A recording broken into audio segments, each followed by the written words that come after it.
Recently, Rahul Gandhi spoke to thousands of young women in Pune and made a powerful argument against patriarchy. He essentially said that a woman does not belong to her father, her husband, or her son.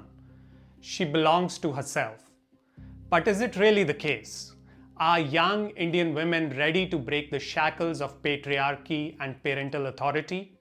When it comes to one of the biggest personal decisions in a young woman's life, whom she marries, do young women believe the decision belongs to them or to someone else? There is some fascinating new research that gives us an answer. And the answer is yes, but also very much no.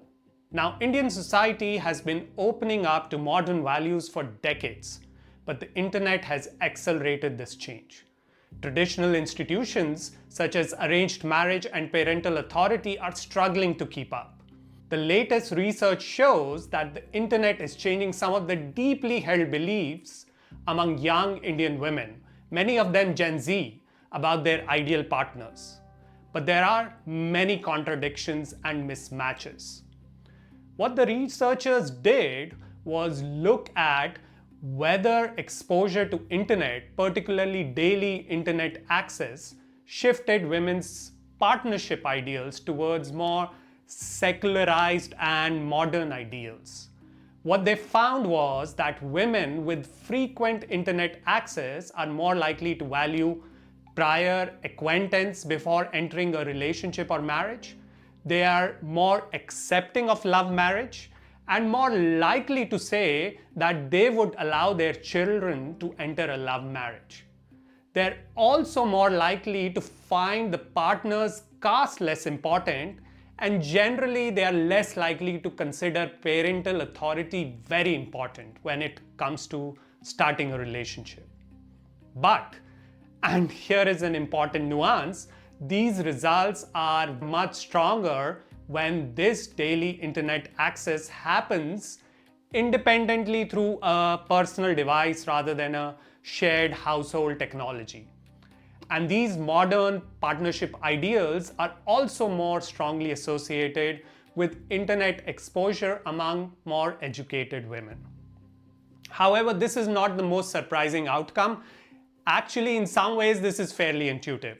If the internet is a channel through which global cultural values are reshaping the aspirations of younger Indians, then having your own phone, private access to the internet, and better education gives you a better understanding of different ideas and helps you imagine how relationships can work differently.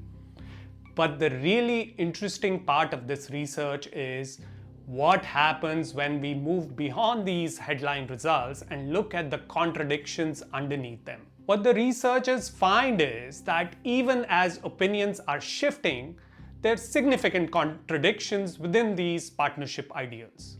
For instance, among respondents who say that a partner's caste is not important, approximately 19% still believe that parents alone are the best suited to choose a partner, while 40% believe that it should be a joint decision between parents and children. So almost 60% of the women who say caste is not important still think parents should play some role in choosing a spouse. In other words, they're saying caste does not matter, but at the same time, they continue to preserve parental involvement in marriage, which has historically been one of the ways through which caste boundaries in marriage have been maintained. Then there is another contradiction. Among women who say parental approval is very important, about 21% also say they themselves should select their partner. So essentially the position is, I will choose whom I marry, but my parents must approve whom I choose.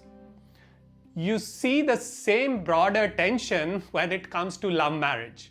Around 70% of these unmarried women say they would allow their children to have a love marriage. Yet 82% say parental approval is very important for entering a relationship or marriage. And more than half of the respondents, almost 52%, say the partner's caste is very important.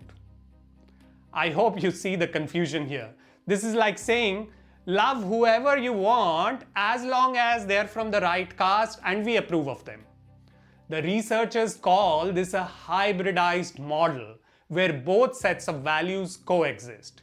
You have these modern values that young, urban, educated women, particularly those with their own access to the internet, seem to be adopting, and yet traditional institutions such as parental authority and caste have not disappeared. They continue to exert very strong influence, and these contradictions show up again and again and again. Now, I don't know whether this is actually a successful compromise. I see it more as young Indians being caught between two value systems that are sometimes difficult to reconcile. They want individual choice, romantic love, and autonomy, but they still depend on parental approval, caste, and family authority when choosing partners. So instead of one value system replacing another, what we are seeing is clash between the two and a young generation struggling to make sense of both at the same time.